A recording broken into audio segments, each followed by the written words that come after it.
শুনছি কেয়া মাসির লাইভ থেকে নাকি বিশ্বজিৎ চলে গেছে, তাই জন্য কেয়া মাসি লাইভে এসে খুব কান্নাকাটি করছে। এই যে দেখতে পাচ্ছ কেয়া মাসির স্ট্যাটাস।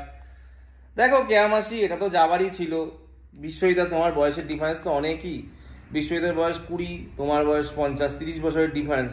মেয়েদের ক্ষেত্রে তাও হয়, ছেলেটা 50, মেয়েরা 22-25, তাও মানিয়ে নেওয়া যায়। কিন্তু ছেলেদের ক্ষেত্রে এটা হয় না সাধারণত, কারণ ছেলেরা ইয়ং থাকে বেশি দিন, আর মেয়েরা তাড়াতাড়ি বয়স্ক হয়ে যায়, সমবয়সী হলেও ঠিকঠাক থাকে না। তো তোমার বিশ্বজিৎ তোমাকে ছেড়ে তো যাওয়ারই ছিল।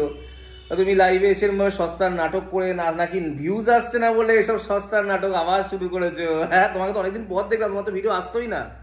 তো যাই হোক, কেয়া মাসি, একটা কথাই বলবো যে এইসব নাটক ফাটক করে নিজের বদনামটা করছো।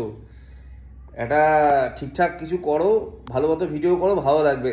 আর যদি সত্যি বিশ্বজিৎ চলে যায়, তাহলে একটাই কথা বলার, সে তো হওয়ারই ছিল। মাসির সাথে কি বেশি দিন থাকে?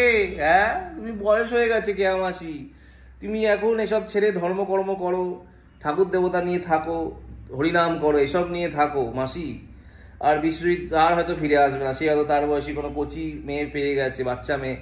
এখন অল্প বয়সে একটা মদন মিত্র একটা কথা বলেছিল, মনে আছে? কচি জিনিসের স্বাদই আলাদা, সে আম হোক আর ডাব হোক। মদন মিত্র বলছে, আমি বলিনি। তো সেও তাই কচি জিনিস পেয়ে গেছে তোমার ভাইপো, তো সে এখন আর তোমার কাছে আসবে না। তাই তুমি ওসব নিয়ে চিন্তা করো না, তুমি বিন্দাস থাকো, ভাইপোর মতো থাকো। তুমি জাস্ট বিন্দাস থাকো, হরিনাম করো, খাও দাও, পায়খানা করো, ঘুমিয়ে পড়ো। তোমার এখন সব নিয়ে ভেবে লাভ নেই মাসি। ও মাসি গো, কেয়া মাসি, যাই হোক, সব নিয়ে চাপ নিও না, আমরা আছি। তোমার ছোটো ছোটো ভাইপোরা, আমরাও ভাইপোই হবো, তোমার যে বয়স, আমার ভাইপোই হবো। যাই হোক, তোমরা আছি তোমার জন্য, তুমি চাপ নিও না মাসি, বুঝলো মাসি?